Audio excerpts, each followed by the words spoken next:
Hi everyone, it's Ashley at the Silver Bay Public Library, and I am back once again with a read aloud for you guys. Today we will be reading Treasure Island once again. Originally by Robert Louis Stevenson, but this version is retold by Chris Tate, and the illustrations are by Lucy Covino. There's not a lot of illustrations, as our other books really haven't had any either, but what there is I will try to show the camera. I can't really tell if they're showing up very well, so my apologies. But you can always come in and check this book out for yourself. This is the last week of the summer reading program, so make sure you come in, log your hours, so you can get book money to get yourself a fun book to read. And if you even wanted to, you could buy one of these books, the Classic Start books, which are super fun. But without much further ado, we have a lot of books to get through in the last 3 days of our program, that I'll be reading at least. So, we're about halfway through. Just under, so let's just dive right in and get cracking and try to read some book. Hopefully you guys will enjoy it. So we are on chapter 11, How My Shore Adventure Began. Last time we just made it to the island and found out there's some dastardly pirates on board our ship, so let's figure out what to do with them. The next morning, the island looked quite different. Its gray solemn forest and stretches of golden sand, its 3 distinct hills, topped by the spyglass itself, all put fear into my heart. The ship rocked, and I felt seasick and ill, and thought my adventure ruined, for I now hated the very thought of Treasure Island. Throughout the heat of the day, we worked away quietly, but the crew had suddenly become surly and mean. Only Long John tried to keep them from seeing so. It became obvious that mutiny was upon us, and as we drew up to the cove where we would moor, that a sound stirred. The only thing we could hear was the crashing of the waves. We, who had met in council only the night before, knew that Long John's worry was the worst proof we could have. We met once again in the cabin to try to decide upon the course that was best. "If I give another order," said the captain, "there will be mutiny, and if I don't, Silver will know that I am laying back, because I know of his plan. Then we'd be done for." "Well," said the squire, "what can we do?" "I propose," said the captain, "sending the men ashore for an afternoon. If all go over to Silver's side, we must fight the ship. If none do, we hold the cabin only. But if only some go, mark my words, Silver will bring them back calm and in order, as mild as lambs." And so it was decided. We brought Hunter, Joyce, and Redruth into our plan and gave each a pistol. The captain went to the deck and announced the free leave. As many as would like," he offered, "may go ashore. I will fire a gun a half hour before sundown to let you know when to return to the ship." With that, the men jumped as if they thought they would find treasure the minute they stepped from the boat. They ceased looking downcast and were bright and chipper. The captain quickly went below, and sure enough, Silver organized the men as if he were already their captain. The honest men who went along were just dullards, or were lazy and idle. Most had let themselves be led astray in order to avoid having to work, but it is altogether another thing to join in a plot to take a ship and murder innocent men. At the end, 13 men went ashore and 6 stayed on board. It was then that I became either brave or stupid, I can't say which, but I decided to hide myself in one of the boats. It was not the boat Silver was in, but he saw that I had slipped aboard and called out my name more than once. When our boat landed at the beach first, I leapt out and, taking off into the trees, disappeared into the forest. I had begun to regret my decision, but I ran and kept running until I could run no more. Wonder why. Chapter 12, The Man of the Island. I was thrilled to have given Silver the slip and began to enjoy exploring the island. It was full of strange things to see, enough to excite the imagination and curiosity of any boy my age. I wish I could remember all of them, but my young mind was overwhelmed at the time with all the vivid new colors and sights.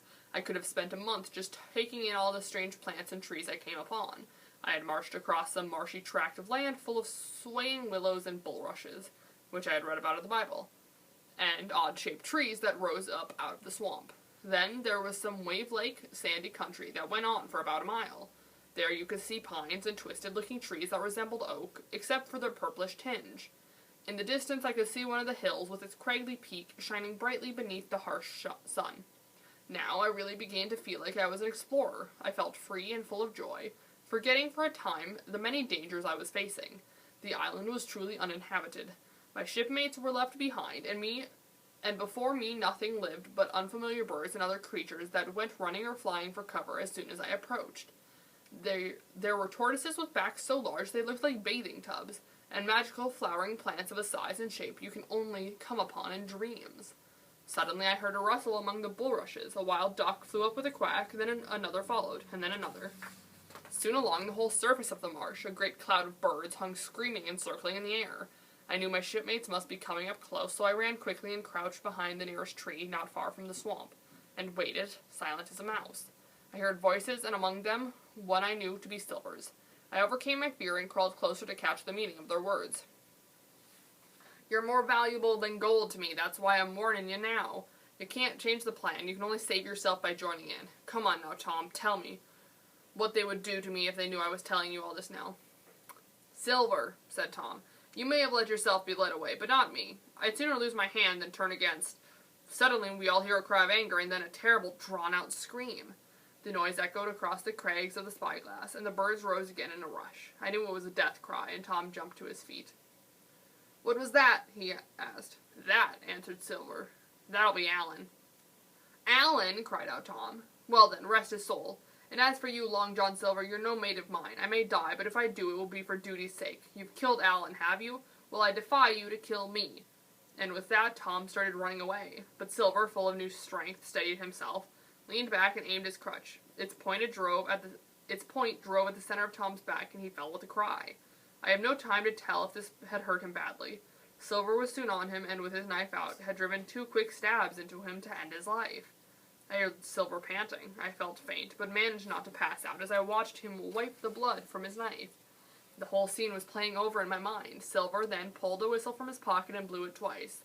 I knew that the other men would be coming quickly now, and if they had killed those 2 honest men, would they not kill me? I began to crawl back, and as I did so, I heard a chorus of voices ring out. I turned, racing through the thicket, until I ran only on fear. I needed to return to the ship with the men, but how could I? As I thought it through again, I knew they would wring my neck if I tried. I said my silent goodbyes to the Hispaniola, to the doctor, and to the squire and captain. I knew there remained for me only death by starvation or at the hands of the mutineers. Yet I continued to make speed through the trees until I was at the foot of a little hill. There, my heart thumping, a fresh alarm brought me to a standstill. And we have a photo of the boy exploring.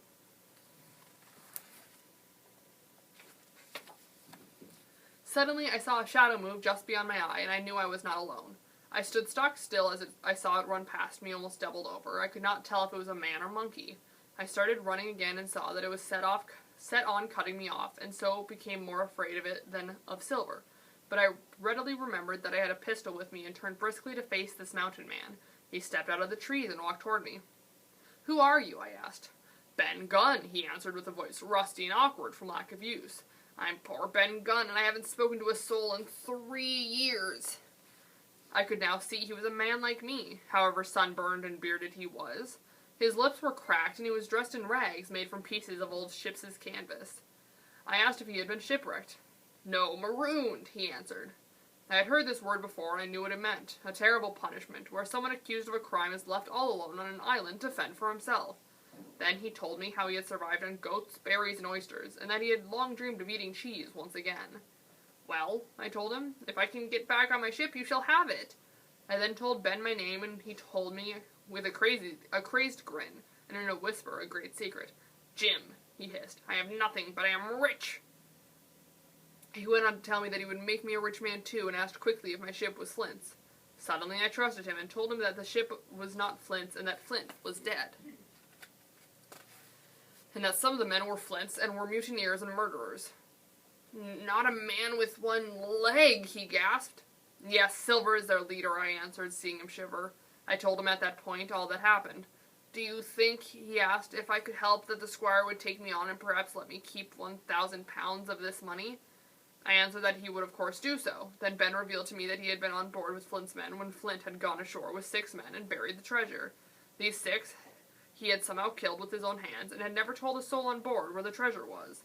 Those who asked were told they were welcome to stay on the island and try to find the treasure. Of course, they all said no.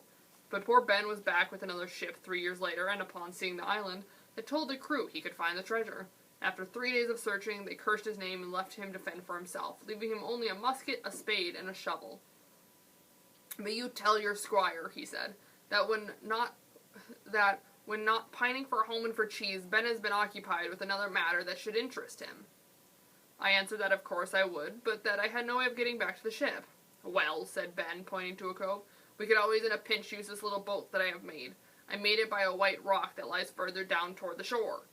And with that, we heard cannon fire and gunshots ringing out through the air. The sun was still high in the sky. I knew that the fighting aboard ship had begun. Ben kept me low and out of sight. Then he pointed some distance ahead to where the English flag fluttered in the wind.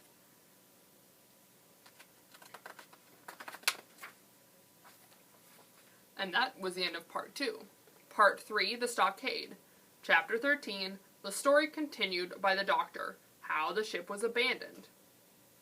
So, I believe that we're going to be reading from the Doctor's perspective now, so we shall see what this is all about.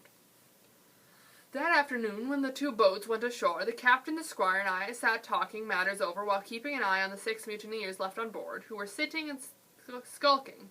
Hunter came down to tell us that Jim had gone ashore, and our hearts sank. We came to a decision, worried for his safety, and saw immediately that Hunter and I should go ashore to find out more. We headed directly for the stockade that had appeared on the map and found it to be a sturdy, well-protected place with a freshwater spring and a high fence. We thought it perfect for defense. With that, we heard the cry of a man dying and thought at once that it was Jim Hawkins, killed this time for sure. We instantly rowed back to the Hispaniola and found the squire white as a sheet, and one of the 6 hands on deck looking equally pale. The captain told me he thought that one might come over to our side. We quickly put Red Ruth in the galley between the cabin and the forecastle with loaded muskets. Hunter brought the boat around, and Joyce and I quickly loaded it with powder, guns, biscuits, kegs of pork, and my medicine chest. On deck, the captain held the crew within range of his pistol, saying, "Mr. Hands, there are 2 of us here who will shoot the first man that moves." The crew was shocked, but quickly went below deck, only to find Redruth raiding with his weapons. They came up again, but cowered under the captain's guns. By this time, we had the boat loaded and made quickly for shore. We reached the stockade, and leaving Joyce's guard, quickly loaded in our wares without stopping. We then rowed back, exhausted, to the Hispaniola. Once more, we loaded the boats with another round of cargo and got ready to set out for shore yet again. First, though, we took all the guns we could and dumped the rest overboard, watching them all sink to the clean, sandy bottom. We heard voices calling out from shore, and I knew that our time was up. Before loading everything into the boat, the captain called down to the men below decks. "I am speaking to you, Abraham Gray. I am leaving. I order you to follow your captain. I don't think you are like those other men. I give you 30 seconds to join me. Come at once. I am risking my life for you and the lives of my friends here." As soon as he finished, we heard a scuffle, and Gray appeared with a knife cut on his face and ran to the captain. With that, we jumped into our boat and headed out. We were clear of the ship, but not yet on shore. Now, as we came up to the shore, we found that our trip out this time was much slower. We were 5 men now, and much too loaded down with cargo. Added to this was the fact that the tide was against us. The boat could be swamped and all us drowned. Suddenly, the captain spoke. "The cannon!" he exclaimed. It was only then that we recalled the onboard cannon and its ammunition clearly laid out on the deck. We turned to see the 5 pirates on board readying the gun to be shot our way, and our hearts went cold. "Israel," said Gray, was Flint's gunner. We knew then that an expert shot was taking aim at us. All present nominated the squire as the best shot. He had once stood up and aimed his rifle at the Hispaniola, and as he shot, we saw Israel duck and the man behind him fall.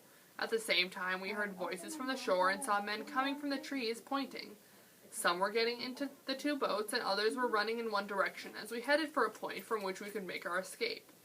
We made our target and were sheltered from the men who were after us. Our main worry now was the cannon, which they were quickly reloading. They paid no attention to the fallen man, and just as the squire reloaded, had the great gun ready. As he pulled the trigger, they let loose their shot also, and this was the great blast heard by Jim. We heard the terrible pellet go past us.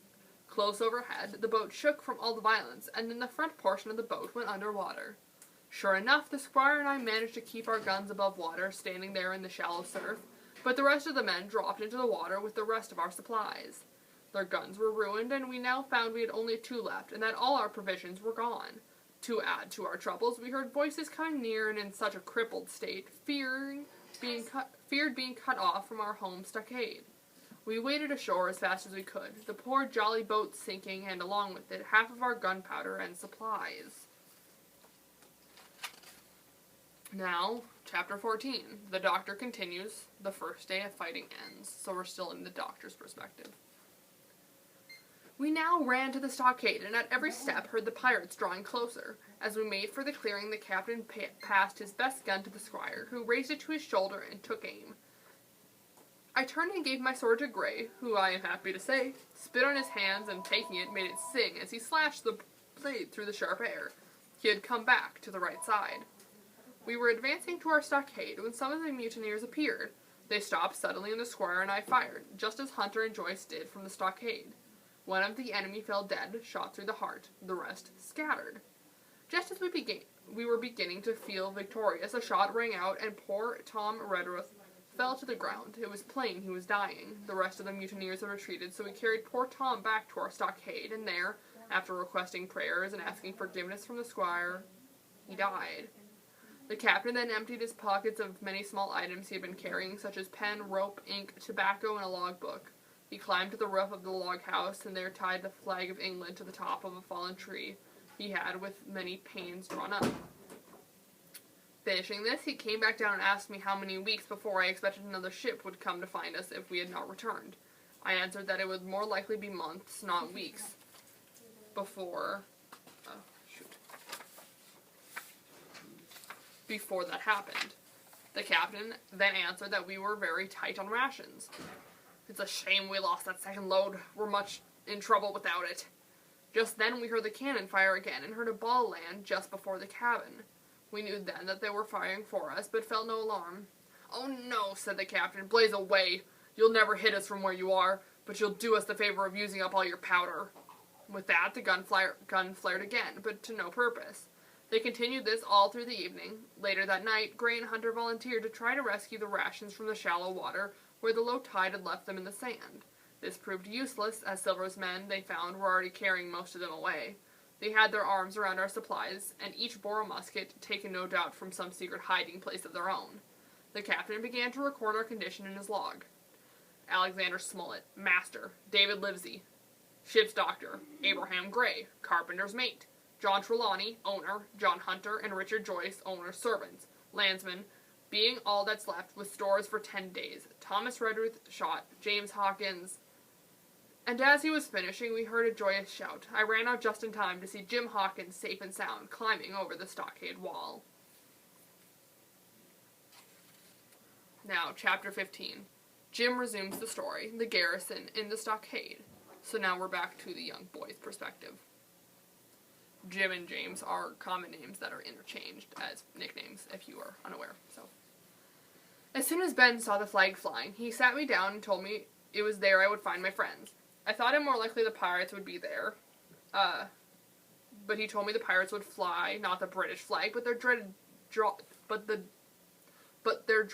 Jolly Roger, the famous black flag with its skull and crossbones inscribed in white. That place was built by Flint himself, who was afraid of no man but Long John Silver. Well, I answered, let's go there before Silver himself finds us. But Ben, trusting no man, would not go. He made me swear that tomorrow I would send someone from our camp to meet him, as he had a proposal for us. He insisted one of us should come, holding up a white handkerchief for caution's sake. And if you run into Silver, he added, don't let it be known that Ben Gunn is on this island. It would be the ruin of us. I promised I wouldn't, and just then a cannonball fell with a crash right by our side, setting each of us off and running in his own direction. The shots continued, and I was sure they were chasing me. Soon enough, I came into a clearing and saw that the Hispaniola was offshore and flying the Jolly Roger. I also saw that the pirates onshore were up to. They were hacking the jolly boat apart and throwing the wood into a blazing fire. These men, who had once been so gloomy that as they rowed the light boats back and forth to the ship, were clapping and singing and being foolish and mean. I almost felt pity for men who could act so much like beasts. I thought now was the time to make for the stockade, and while on the way found the white rock where Ben had been hiding his boat. This information I stored in my mind in case I might need it later. I kept going and made my way over the fence to the stockade, and into the party of my friends. I soon told them my story and took stock of the log house. It would do, but it was smoky from our fire, not to mention poor Gray lying wrapped in a bandage on account of his knife cut, and poor Tom cold and dead under a flag in the corner of the room. The captain, however, wisely kept us all busy with chores, collecting firewood, digging a grave for Redruth.